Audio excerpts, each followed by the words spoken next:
Suplementar fisetina não vai impedir que ninguém tenha Alzheimer, mas exercício físico provavelmente vai. Eu gosto muito de pensar em determinados princípios que amplificam a inteligência humana. Princípios assim, regras que as pessoas podem aprender. Isso vale, por exemplo, a lei de Pareto. Quais são os 20% das coisas que te dão 80% dos resultados? 20% das coisas que dão 80% de resultado. Exato. 20% o exercício está dentro da lei de Pareto. São aquelas poucas mudanças que uma pessoa faz na vida dela que vão ter um profundo impacto muito maior que as outras. Então, vamos lá. Você deixar de comer peixe por conta do mercúrio não é uma coisa que vai te dar nenhum impacto positivo. Pode até te dar um impacto negativo, porque você vai ter menos ômega 3. Ômega 3 é uma coisa que ajuda a prevenir Alzheimer, ajuda com o TDAH. Mas vamos começar com exercício físico. Tá. Então, vamos lá. O que o exercício físico faz para melhorar a qualidade do cérebro, para melhorar o funcionamento do cérebro e para proteger o cérebro? Faz um monte de coisa. Então, quando você contrai o músculo, quando você faz exercício físico, seu músculo libera. O músculo também é um órgão imunológico. Ele libera interleucina 6. Exatamente. Só que a interleucina 6 é uma citocina inflamatória, mas é uma citocina inflamatória de baixa duração, né? A interleucina 6 estimula a liberação de citocinas anti-inflamatórias muito mais poderosas, como a interleucina 10. Isso contribui para o efeito anti-inflamatório do exercício físico, de qualquer exercício físico. Qualquer um. Então as pessoas podem escolher. Musculação aeróbico vai liberar interleucina 6. Não tem aquela história, o estresse, não gosto disso, não gosto, então faz o que gosta. Você primeiro faz o que gosta. Depois que você estuda, você começa a fazer o que é melhor para você. O que é melhor para o organismo. Né? Então vamos lá. Mas primeiro você faz o que gosta, que você já vai ter muito mais benefício que não fazer nada, né? Se mexer é muito melhor do que ficar parado. Com certeza. Fazer demais também não é bom. Depois a gente chega lá.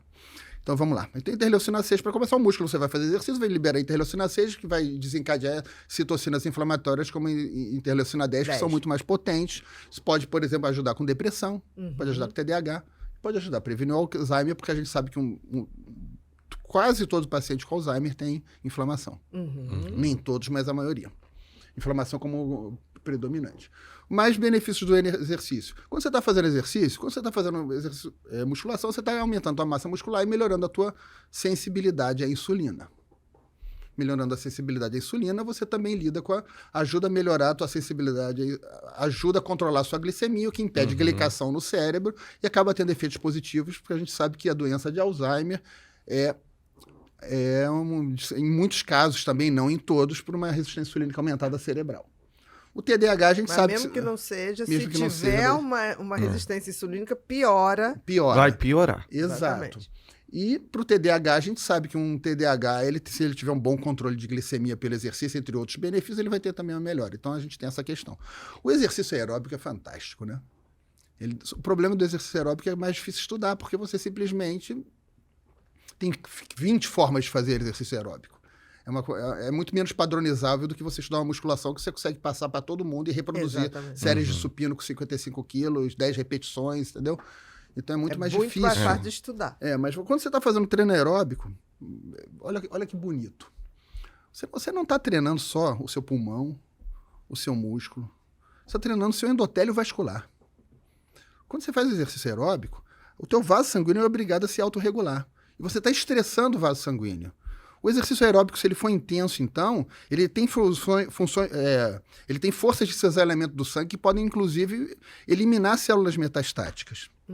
E o exercício aeróbico, quando ele está num determinado nível de potência, de intensidade, por exemplo, acima de 80% da frequência, entre 70% e 85% da frequência cardíaca permitida, né?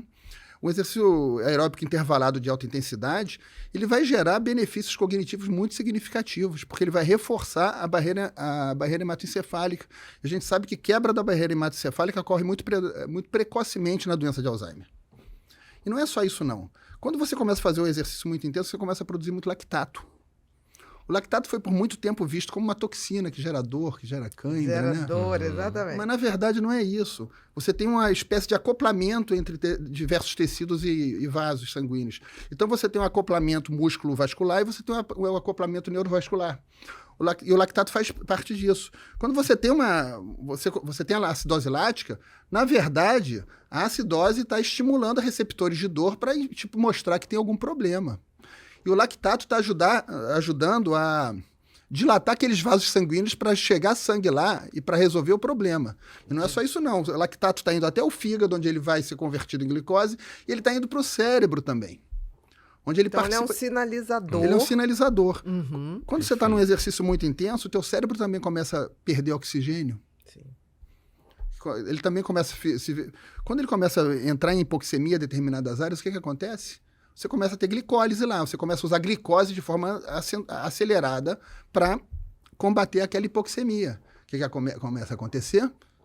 Acidose lática, produção de lactato. Isso ocorre principalmente nas células da glia.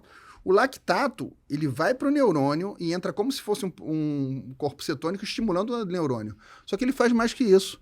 O lactato, ele estimula a neuroplasticidade, porque o lactato aumenta a produção de fator BDNF, que para quem não sabe, é como se fosse uma substância hormonal, mas de ação local, que estimula a neuroplasticidade, a formação de novas conexões. BNF, isso mesmo. Que faz o tico falar com o teco. E o lactato faz muito mais do que isso. O lactato, ele estimula a própria vascularização cerebral, ele estimula a produção de BDNF próximo aos vasos sanguíneos. Ou seja, e nós temos receptores, aí entra também a dieta cetogênica, que a gente pode chegar depois na alimentação. Uhum. Porque a dieta cetogênica, ela se beneficia do fato de a gente ter receptores na barreira hematocefálica que transportam corpos cetônicos para ser usados como uma forma de energia eficiente pelo neurônio. Só que quando você produz o lactato no exercício físico, o lactato também é transportado para dentro do cérebro pela mesma substância pelo mesmo carregador que é chamado MCT, que transporta o corpo cetônico e vai induzir neuroplasticidade. Ou seja, o exercício físico que estimula a produção de ácido lático é um exercício físico que vai está dizendo que estimular a tua neuroplasticidade. Aeróbico, seja de bicicleta, seja o spinning, seja a corrida, seja a esteira, seja a dança, ele vai ter uma ativação de lactato que vai dar dorzinha, mas essa dorzinha está dando neuroplasticidade. Não necessariamente. Um exercício de baixa intensidade, vamos lá, a gente pode dividir por intensidade. Se você faz um exercício de muito baixa intensidade, vamos dizer zona 1, entre 50% e 60%, esse exercício ele não produz acidose lática. Ele vai produzir... Não, intenso, aeróbico intenso. Exato. Uhum. Se você vai aumentando o nível de intensidade, você começa a suplantar a capacidade da mitocôndria usar o oxigênio. Uhum. No que você suplanta a capacidade da mitocôndria usar o oxigênio, ela é obrigada a se valer... A creatina já acabou há muito tempo, ela é obrigada a se valer da glicose. No que ela consome a glicose, ela produz o lactato. Uhum. Então, vamos dizer que o ideal seria uma faixa de frequência cardíaca... É aproximado o cálculo, né? Mas é uma faixa entre... Se subtrai de 220 a sua idade, você consegue saber mais ou menos a tua frequência cardíaca máxima. Óbvio que isso é altamente variável, tem outras fórmulas mais precisas. E numa faixa entre 70% e 85%, você tem uma produção maior de ácido lático. Resumindo os benefícios, vamos lá. Você tem ação anti-inflamatória, pelo mecanismo da interleucina 6, que leva à interleucina 10. Você tem o treino da barreira hematocefálica, a melhora pelo treino do endotélio.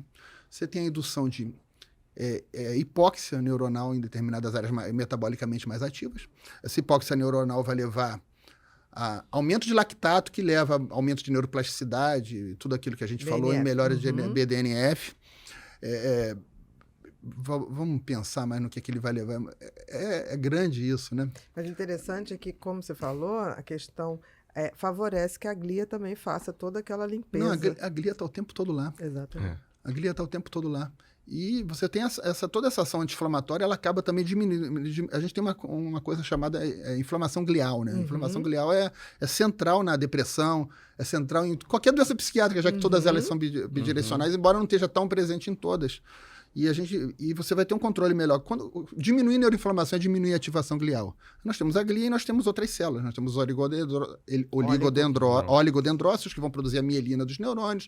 Nós temos os astrócitos, que têm várias funções, como liberar o lactato para o neurônio e manter a regularidade da barreira hematocefálica, né? Que é a primeira coisa que muda no início da doença de Alzheimer, né?